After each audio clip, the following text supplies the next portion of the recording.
wait 2 or 3 more minutes till sunrise, and then at that time give you a go for KU stow.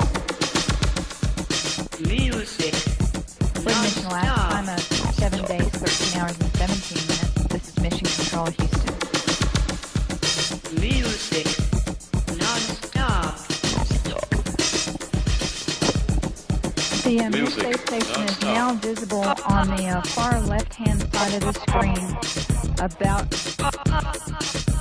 an inch from the bottom of this particular picture.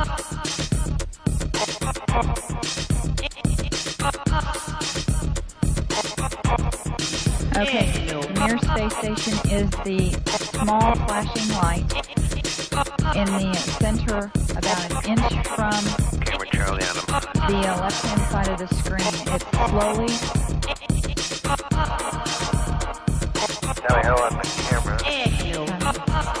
It is slowly moving closer to the left-hand side and has very light flashes to it. We think in the middle of the screen, way to the left-hand side.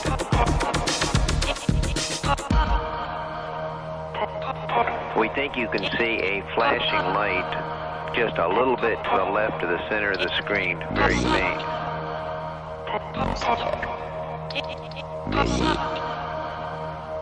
Yeah, we do see something flashing visually, but we're not sure that might be...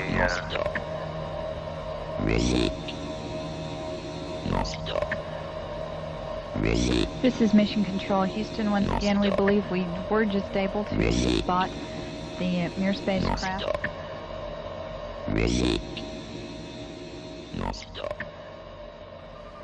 Looks like you got an object right in front of you, Mark. Can you look out there?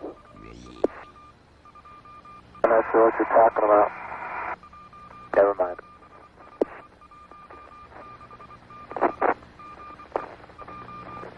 Are we missing something?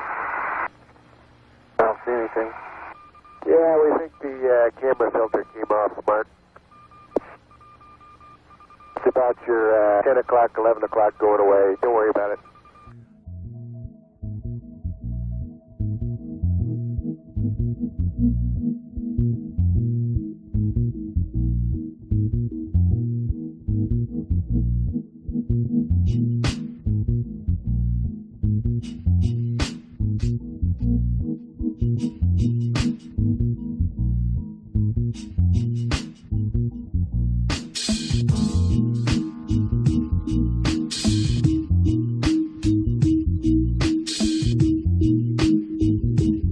Object floating under the spacecraft yesterday. It was detected shortly after a routine check of the shuttle's steering jets. Now, since Columbia, NASA developed several tools and procedures to safeguard the shuttle while in space. NASA admits they may never know exactly what the unknown objects are, but confirms the shuttle is ready to handle the 3,000-degree temperature it will meet as it re-enters the Earth's atmosphere. Over the years, we have chased many of these things, maybe not with the visibility that this one has gotten, and rarely, if ever, been able to pinpoint exactly where they came from, and always finding out that it didn't pose us any hazard.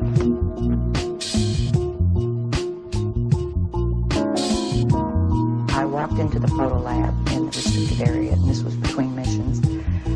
One of the gentlemen I had been friends with, and I still talk to occasionally, he pointed to one area of this mosaic. It was one panel of a mosaic, and with a smile on his face, he said, "Look over there."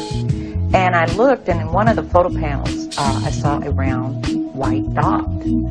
And at the time, it was very crisp, very sharp lines on it. And I said to him, what is that? Is that a dot on the emulsion? And then he's grinning and he says, dots on the emulsion don't leave round shadows on the ground. And there was a round shadow at the right angle, at the correct angle, the sun shining on the trees. I saw pine trees. I didn't see a coastline. I don't know where this was. And I said, "Is this a UFO?" And he's smiling at me and he says, "I can't tell you that.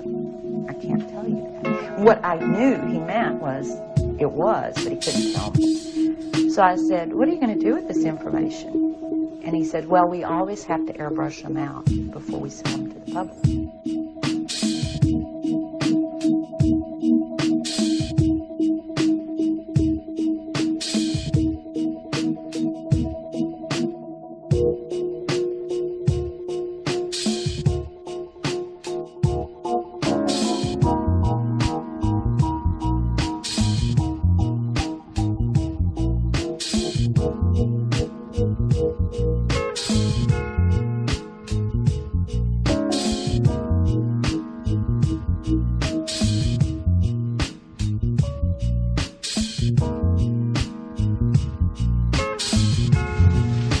Good morning. My name is Daniel Sheehan. I'm an attorney and serving as general counsel to the Disclosure Project.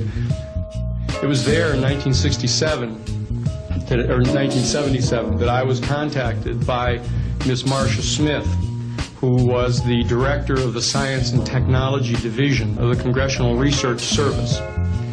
She asked to meet with me, and I met with her, and she informed me that President Carter, upon taking office in January of 1977, held a meeting with then the Director of Central Intelligence, who was George Bush Sr., and demanded that the Director of Central Intelligence turn over to the President the classified information about unidentified flying objects and the information that was in the possession of the United States intelligence community concerning the existence of extraterrestrial intelligence. This information was refused to the President of the United States by the Director of Central Intelligence, George Bush Sr.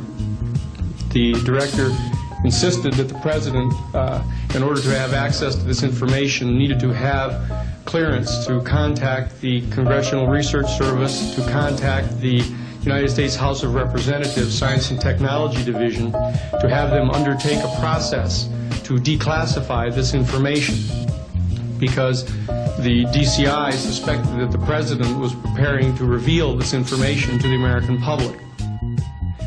Pursuant to which I was given access to, as a special consultant to the United States Library of Congress Congressional Research Service, to the classified portions of the Blue Book project of the Air Force.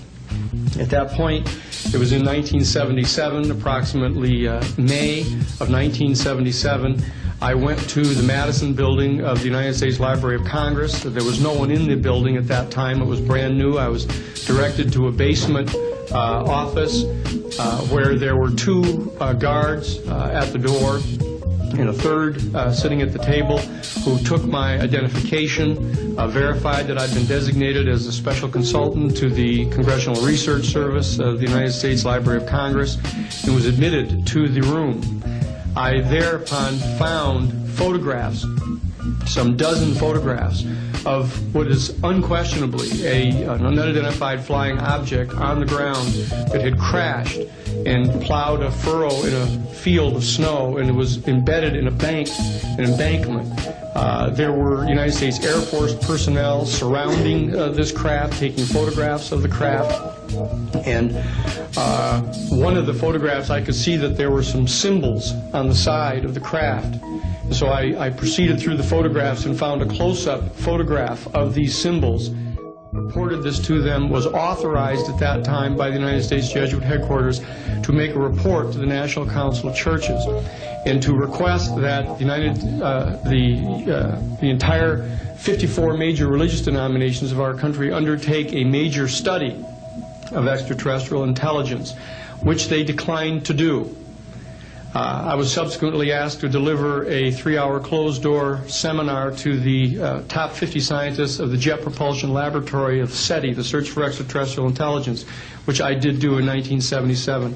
I'm more than happy to testify under oath to these details to the United States Congress, and would be happy to meet with any members of the press. And I am happy and proud to serve as General Counsel to the Disclosure Project. Thank you very much. Morning, ladies and gentlemen. My name's Clifford Stone. I was a Sergeant First Class, United States Army. I had a secret clearance with nuclear authority I could get the clearance that I needed to do whatever it was that was necessary for me to do at the time on special operations when I was called in on those. What I'm referring to here is that I was involved in situations